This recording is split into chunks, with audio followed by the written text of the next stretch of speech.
Hello. All right. Hi, everyone. I'm Jingwei. I'm working Airbnb data infrastructure team. And today, me and my colleague Li Ying is going to present some work we have done in the probably in the last more than a half years related to using Spark streaming in the Airbnb data infrastructure. So let me first give you an overview of what data infrastructure looks like in Airbnb. This is a high-level diagram. We have two major data sources. One is event logging. These are the user behavior events, and also there are some experimental events coming from through Kafka. Another big data is from production MySQL database. Those are the facts of user information in the system. We have two big young cluster. They both run HDFS and Hive. The reason we have two separate cluster is first we want to have a good disaster recovery story. We duplicate the data between those two cluster, and the second reason is that we want to isolate important job with ad hoc job. From the name, you will see that gold is some kind of a more precious metal. So we run our high SLA jobs on gold cluster and silver mostly for the ad hoc job. We have a dedicated Spark cluster running both batch and streaming Spark job. Spark job and also Presto cluster most likely is a kind of computation workload. They don't run any HDFS and storage. We have Airflow, which is doing the job scheduling. We have Caravol, Tabular, and Airpod. These are for ad hoc query as well as reporting. Starting from last year, we invested more into the streaming processing. The event data is already in coming as a streaming data source. One big change we did is that we developed an in-house bin log listener, which is called a Spinal Tap. So with that, it gives us a streaming data source from all the MySQL data change. All these data streaming into delivered to the Kafka, and then we have a streaming job running in both cluster and do the processing. So one highlight here, I want to point out that we leverage HBase a lot in our streaming processing infrastructure, and I will talking about more detail in later slides.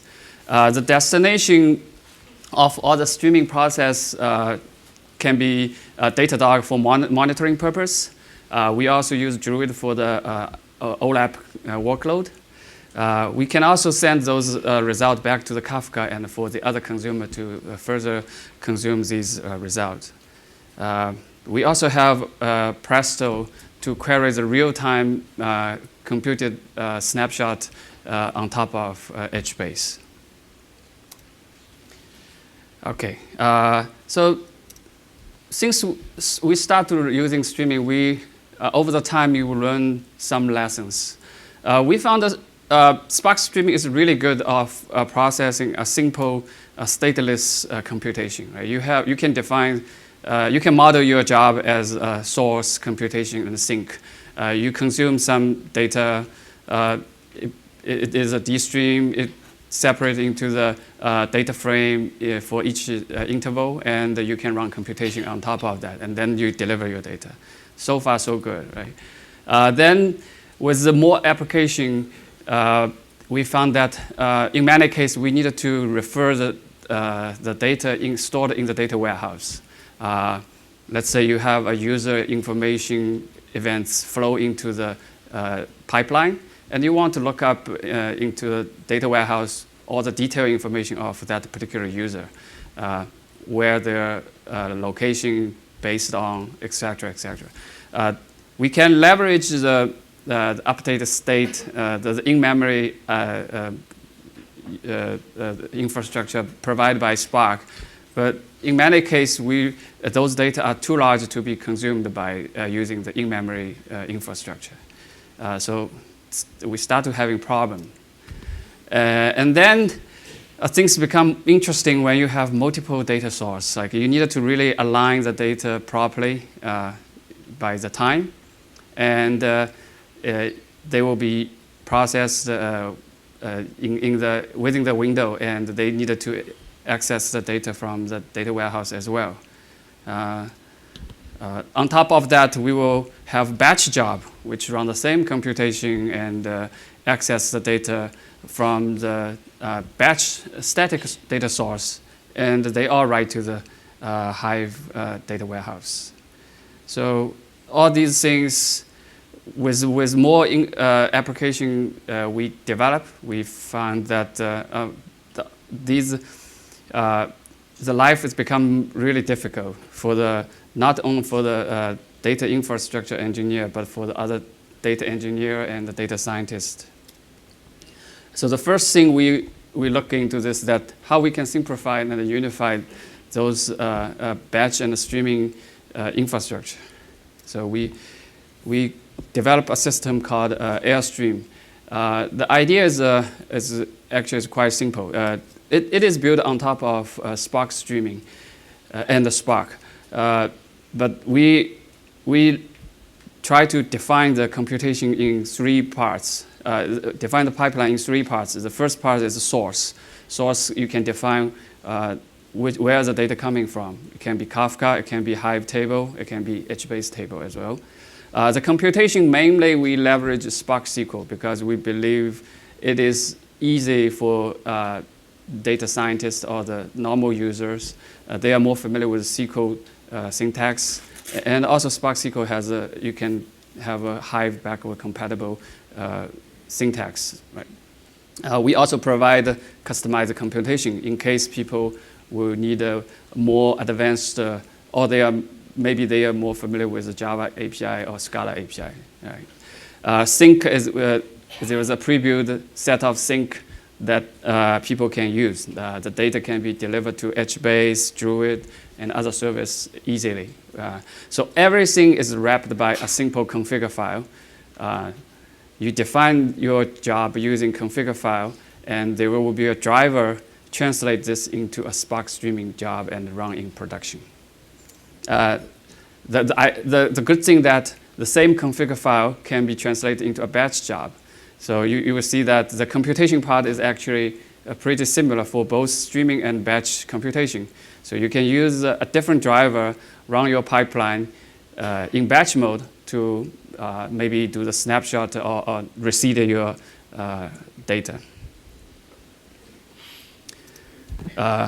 Okay, so besides unify these APIs, we also find that stateful computation is a requirement in our environment.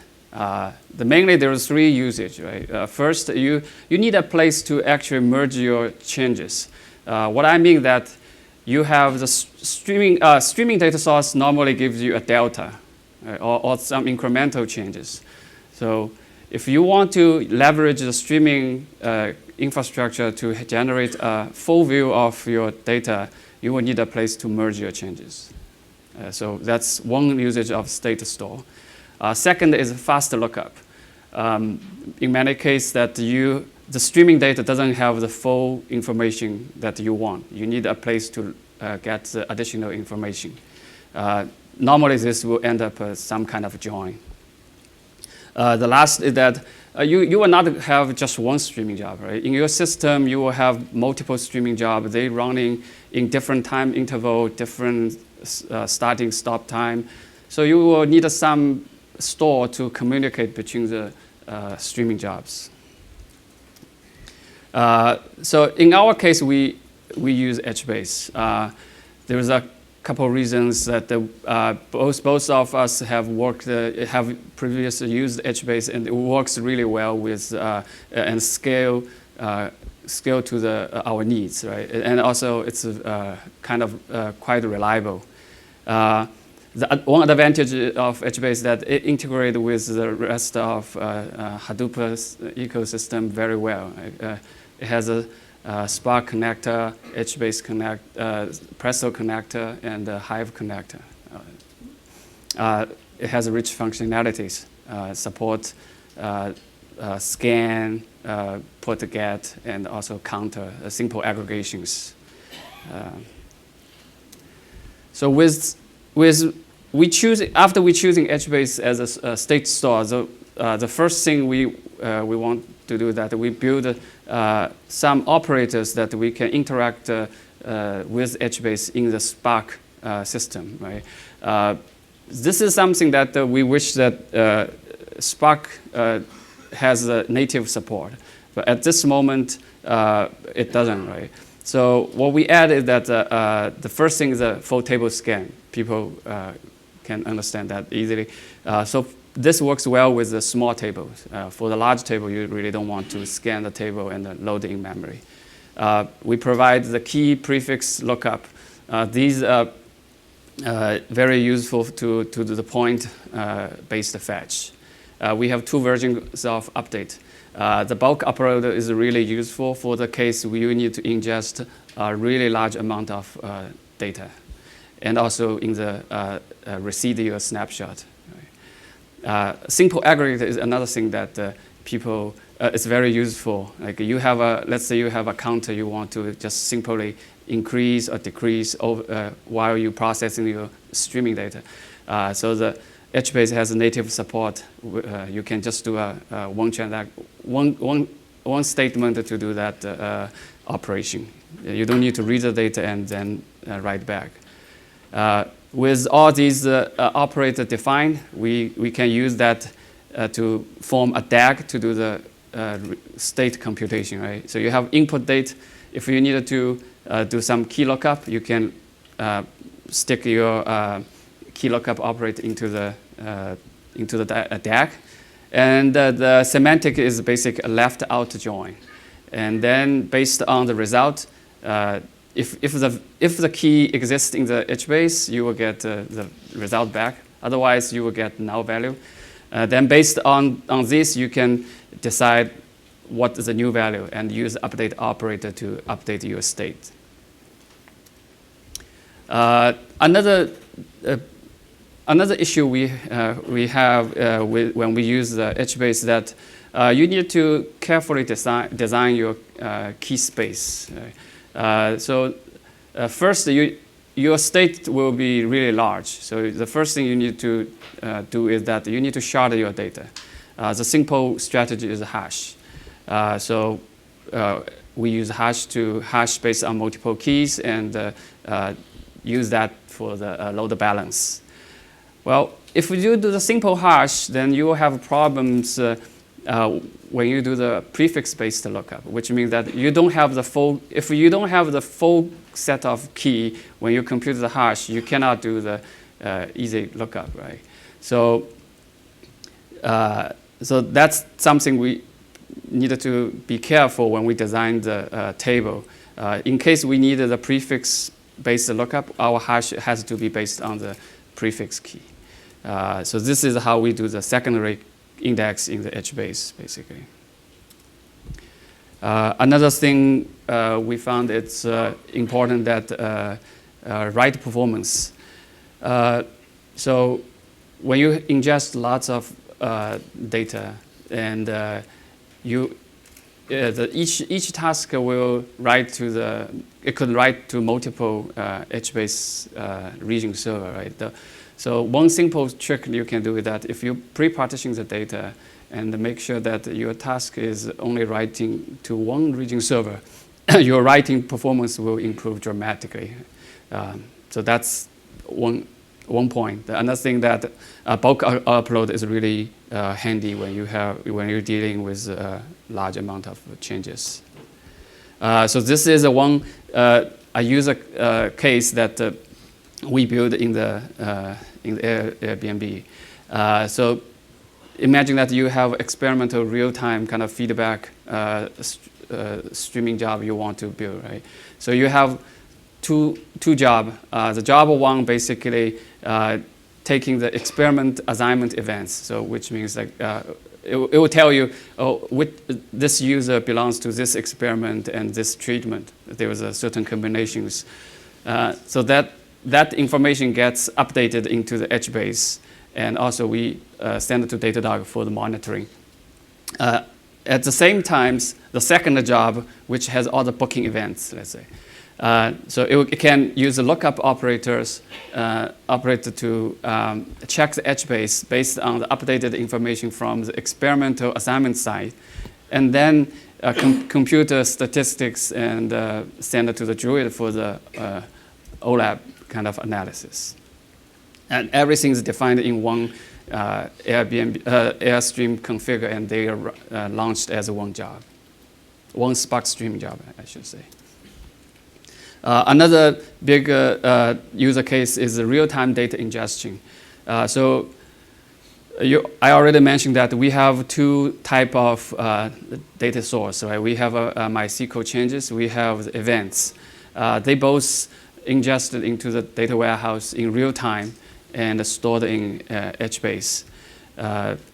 So HBase serves as a kind of state store for all these real-time events.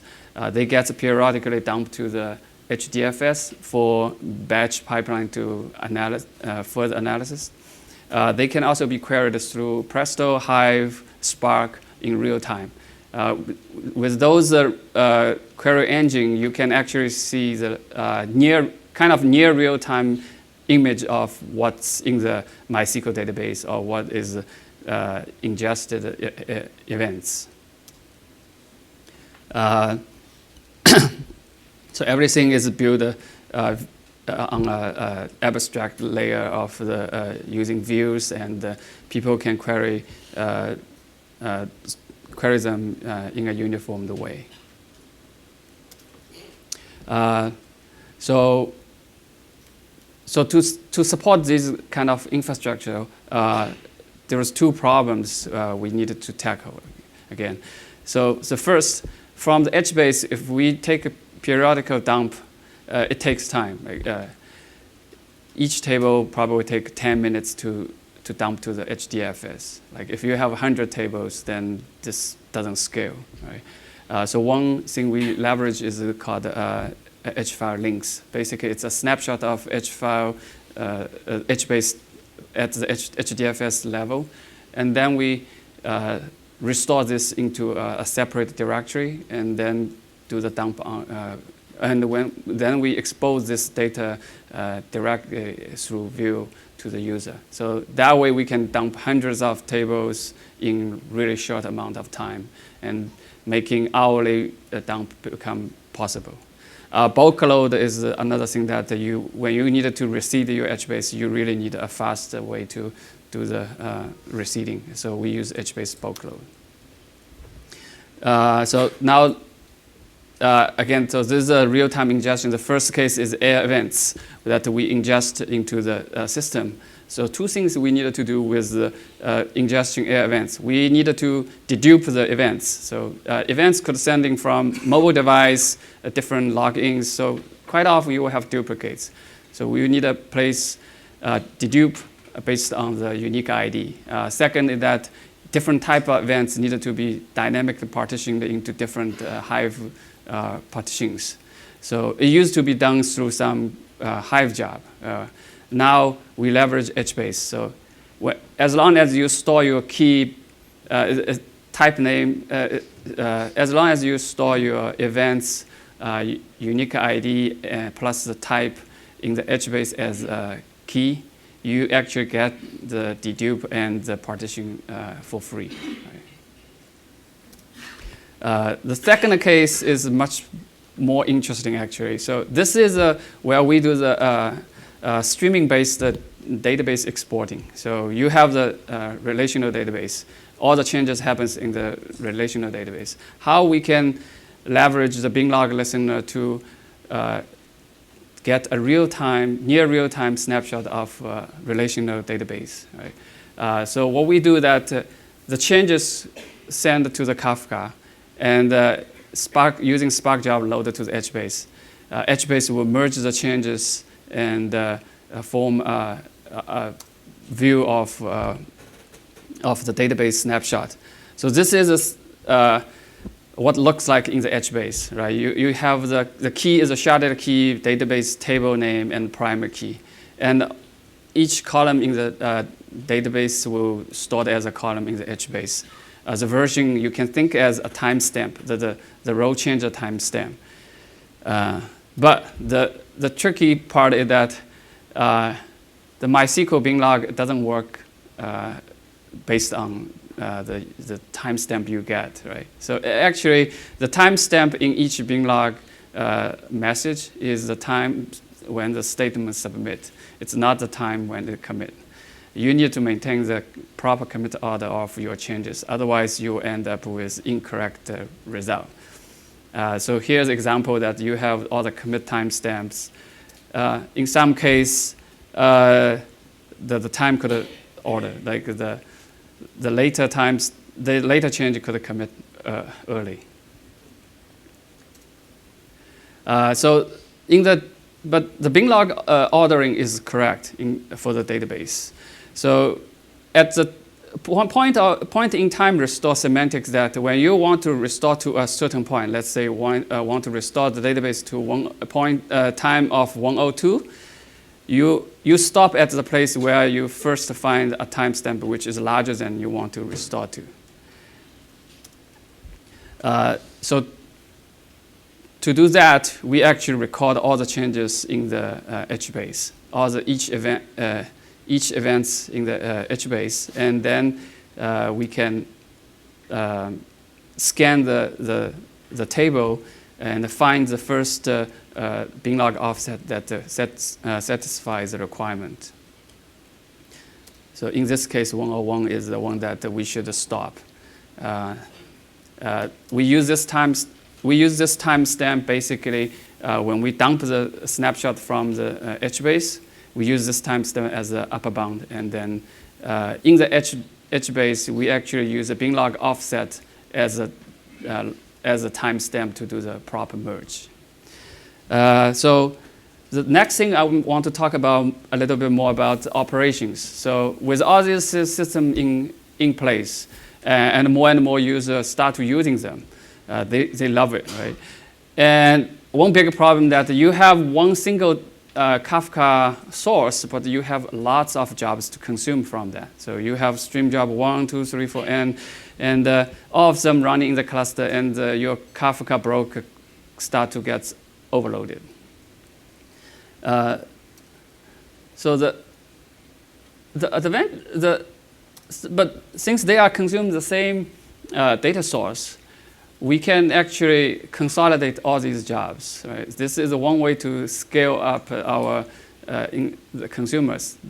If we put everything into one job, the Kafka RDD will be cached in memory, and all these jobs will benefit from this caching. Right? So one thing we did is that we just run this N job in one big Spark streaming job. Another thing that we found that forward progress, how to manage the failures. We use a checkpoint and found that it is quite resource intensive. Right? When we turn on, in many cases, our job start to slow down dramatically and couldn't meet the required interval. So what we did that we add a lightweight kind of checkpoint mechanism, leverage the HBase. After we process each Kafka batch, we persist the offset into the HBase. So in case the job needs to restart, we can fetch from HBase and restart from that point. So this gives us a really lightweight kind of checkpoint, and it works pretty decent in our environment. With all these jobs running in production, monitoring is important. Right? We develop our own Spark job listener and publish these stats to Datadog. And if there was alert, we will use a PagerDuty to call on-call to to fix this. Actually, today I'm on call. Hopefully it's not going off. So just to summarize,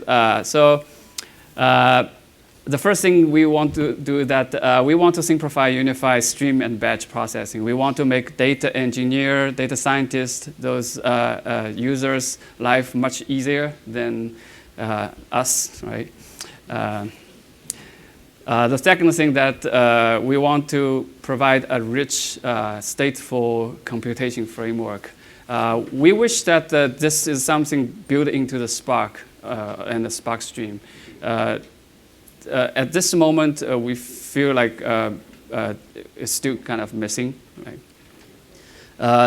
The second thing, the third point I want to point out that it's important to have a system that integrates with your ecosystem well. Otherwise, you will run into lots of problems. Easy operation is a must-have. Like, it will make everyone's life much easier. So this concludes my talk, and thanks for your attending.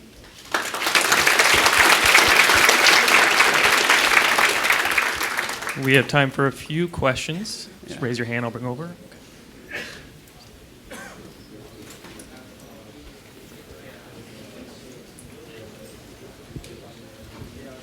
Have you compared Cassandra versus HBase for the state store?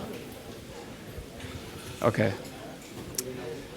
The truth is that we didn't. I think mainly because we are coming from a background that we run the HBase successfully in the previous job, and it also works well with our current system, so that's why we picked the HBase. But I heard that the Cassandra performance is good. There was lots of advantages, but we didn't compare that. Some of the innovations in Spark 2.0 that leverages stateful aggregations and structured streaming. So do you guys plan to support that in the future, and what's the roadmap like? Yeah. So exactly. So we are very excited to see the Spark 2.0 moving. We and the Spark 2.0 moving to the same direction. So yeah, definitely we will leverage the new feature in the 2.0 once they come out. Yeah. Right. So you mentioned in your streaming job you access the HBase for query and update, right? Right. So my understanding latency could be very high. So what if when input rate is very high, will cause trouble, you cannot catch the input rate? And how do you deal with this overflow situation? Okay, so we do this in batch first, right? So even for the key lookup and prefix lookup. So using the batch in our environment, we really see very good performance. Another thing that HBase in certain times that when maybe name node was have heavy load, or in other situation the latency could spike. But most of our job doesn't have that really short latency requirement. So we are okay with that. In time for one last question. So two questions. One is, how long does this whole platform development take? Other one is, what are you using to sense the transactional database changes, and you're putting the transactional data changes into Kafka, right? Yeah. What is the reading mechanism for that? Okay.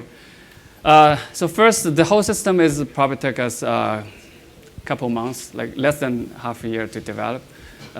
For the Bing log listener, we have a system called a Spinal Tap. It is a derived project from the open source Java Bing log listener.